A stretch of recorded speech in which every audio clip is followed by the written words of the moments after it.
Hello everyone, मेरे channel में आपका वेलकम है। आज हम बात करेंगे एन्यूरेसिस के बारे में। तो वीडियो स्टार्ट करते हैं। एन्यूरेसिस या तो फिर हम इसे बोलते हैं बेड वेटिंग। जो बच्चे बाथरूम कर लेते हैं सोने के बाद और मॉर्निंग में उठने के पहले या नाइट में कभी भी कर लेते हैं, उनकी जो एज होती है 2 से 3 साल होती है। ये जनरली एज होती है। इस एज में जो बच्चे होते हैं वो बाथरूम कर लेते हैं बिस्तर में, तो ये कोई प्रॉब्लम वाली बात नहीं है।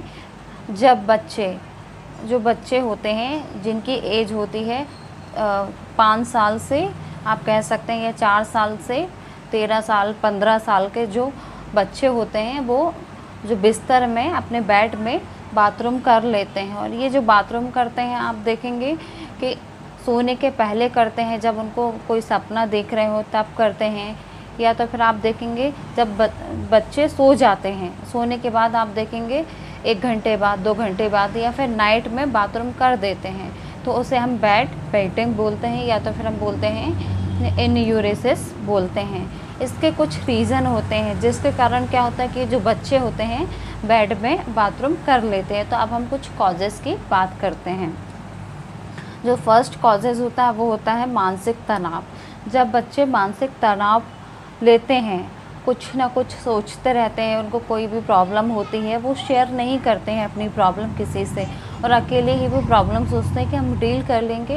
ये सारा जो प्रॉब्लम है, तनाव है, एक साथ ले लेते हैं, जिससे क्या होता है कि उनके बच्चे होते हैं, उनका जो मेंटल प्रेशर होता है वो काफ़ी हद तक बढ़ जाता है। वो बातें भूल नहीं पाते हैं, और जिसके कारण क्या होता है कि ये जो बच्चे होते हैं नाइट में जब सोते हैं तो बेड में बाथरूम कर लेते हैं। एक ये रीज़न हुआ। जो नेक्स्ट रीज़न है वो रीज़न है एनीमिया। आप देखेंगे जो बच्चे बहुत ज़्यादा कुपोषित होते हैं, उनकी बॉडी में आप देखेंगे पेट एकदम बाहर निकला हुआ रहता है, उनकी बॉडी में हीमोग्लोबिन की कमी रहती है, विटामिन्स नहीं रहता है, रिब्स बाहर निकली हुई रहती हैं, आप ऐसे बच्चे देखे होंगे।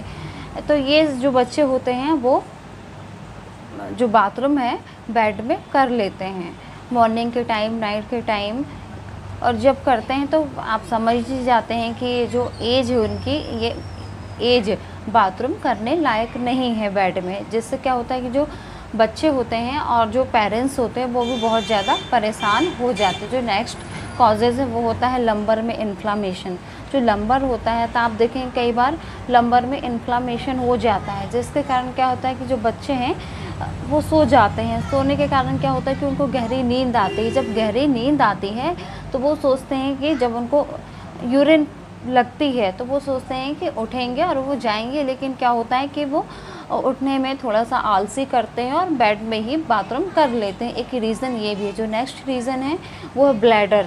जो ब्लैडर होता है उसमें इन्फ्लामेशन मतलब सूजन आ जाती है, जिससे क्या होता है कि जो पेशेंट है उसको बाथरूम जाने में या उठने में बेड से थोड़ा सा प्रॉब्लम होती है। और कई बार क्या होता है कि वो सोचते हैं भी कि मैं उठ जाएंगे, लेकिन वो बेड में ही बाथरूम कर लेते हैं। एक ये रीज़न हुआ। तो ये मैंने कुछ रीजंस बताई हूँ, कॉजेज़ बताई हूँ।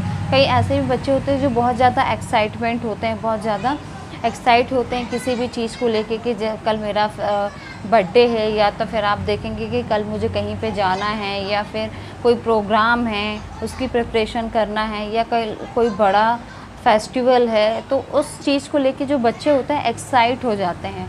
एक्साइटमेंट के कारण क्या होता है कि बच्चे सोते हैं, सोने के बाद वही चीज़ वो क्या होता है उनके माइंड में चलता रहता है, वो उसी टाइप का कुछ सपना देखते हैं, जिसके कारण क्या होता है कि वो सपना देखते हैं, उस सपने में ही जो बच्चे होते हैं वो बाथरूम कर लेते हैं। जो कई बार ऐसे भी बच्चे होते हैं जो थोड़ी सी यूरिन पास करते हैं, उसके बाद क्या सोचते हैं कि मैंने यूरिन पास कर दिया बेड में, मुझे डांट पड़ेगी, ये सब बातें सोचने लगते हैं। तो एक ये रीज़न होता है। ये मैंने आपको कुछ रीज़न बताए, और भी बहुत सारे रीजन्स होते हैं। तो इसके लिए अब हम क्या करें उसकी बात करते हैं, कौन सी मेडिसिन लेनी चाहिए। तो आप देखते हैं कि जब बच्चे कंटिन्यू यूरिन पास करने लगे बेड में, और जो उनकी एज है 2 से 3 ईयर नहीं है, जो 2 से 3 साल के बच्चे बेड में यूरिन पास करते हैं वो नॉर्मली होता है। लेकिन 4 से 5 साल के बच्चे और 13, 14, 15 साल के बच्चे, इस बीच में 10 साल के, 15 साल के और 7 साल के, इस बीच के जो एज हैं, जो एज होती है, आप लोगों ने सुना होगा कि जो बच्चे हैं 15 साल के, 14 साल के, वो बेड में ही बाथरूम कर लेते हैं। आपने बहुत सारे ऐसे पेशेंट देखे होंगे। तो उस प्रॉब्लम को ठीक करने में मैं आपको कुछ मेडिसिन बता देती हूँ, जिससे क्या होगा कि आपको जो आपका बच्चा है बेड में यूरिन पास कर देता वो नहीं करेगा। तो जो फर्स्ट मेडिसिन वो है पल्सेटिला 30 पोटेंसी में आपको लेना है। ये क्या करेगा, ये जो मेडिसिन है आपके बच्चा जो यूरिन पास कर देता है सोने के बाद और नाइट में और मॉर्निंग में उठने के पहले, तो उस यूरिन को रोकने में ये जो पल्सेटिला मेडिसिन है वो मदद करेगी, जिससे क्या होगा जो आपका पेशेंट है वो एकदम नॉर्मल हो जाएगा। जो नेक्स्ट मेडिसिन है वो है बेलाडोना। जो बेलाडोना है तो आप देखेंगे जब यूरिन बच्चा पास करता है और नाइट में पास करता है, कभी भी एनी टाइम पास कर देता है और उसको सपना आता है, या फिर आप देखेंगे कि जो बच्चा है वो बहुत ही ज़्यादा तनाव लेता है और तनाव के कारण यूरिन पास कर देता है, ये सारी प्रॉब्लम्स होती है। तो इस कारण आप जो बेलाडोना 30 पोटेंसी लेंगे तो बच्चे को बहुत अच्छा रिलीफ मिलेगा। जो नेक्स्ट मेडिसिन है वो है एसिड नाइट्रिक 30 पोटेंसी।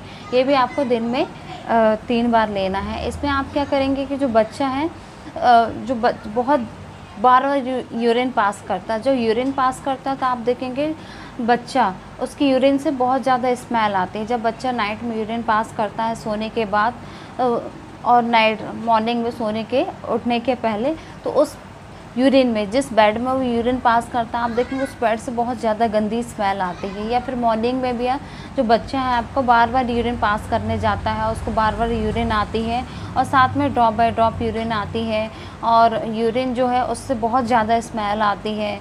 तो उस स्मेल को रोकने में जो एसिड नाइट्रिक 30 है वो हेल्प करेगी और पेशेंट को जो प्रॉब्लम हो रही है यूरिन बार बार पास करने की वो नहीं होगी।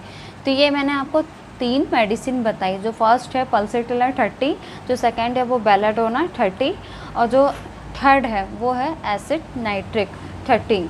ये तीनों 30 पोटेंसी में लेना है। ये तीनों मेडिसिन आपको अलग अलग लेना है। मॉर्निंग में आप खाली पेट लीजिएगा। जब भी ये मेडिसिन लेते हैं तो 2 ड्रॉप लेना है, डायरेक्ट टंग में लेना है और आधे घंटे का गैप रखिएगा। जैसे आपने बेलाडोना लिया तो आधे घंटे बाद आप पल्सेटिला लीजिएगा, फिर आधे घंटे बाद आप एसिड नाइट्रिक 30 पोटेंसी लीजिएगा। इसी तरह आप दोपहर में खाना खाने के 1 घंटे बाद ये तीनों मेडिसिन गैप कर के लेना है, आधा घंटे बाद, और नाइट में आधा घंटे बाद। जिससे क्या होगा कि आपका जो बच्चा है बार बार यूरिन पास कर देता है बेड में, वो नहीं करेगा। आपके जो बच्चे की प्रॉब्लम है एन्यूरेसिस है वो पूरी तरह से ख़त्म हो जाएगी। बेड वेटिंग है पूरी तरह से ख़त्म हो जाएगी, आपके बच्चे को प्रॉब्लम नहीं होगी। तो आप ये मेडिसिन लीजिए, फिर मुझे रिजल्ट बताइएगा कि आपको कैसा रिजल्ट मिला। ये जो मेडिसिन है आपको कंटिन्यू रखनी पड़ेगी। ऐसा नहीं कि आपने अभी लिया और अभी ठीक हो जाएगा।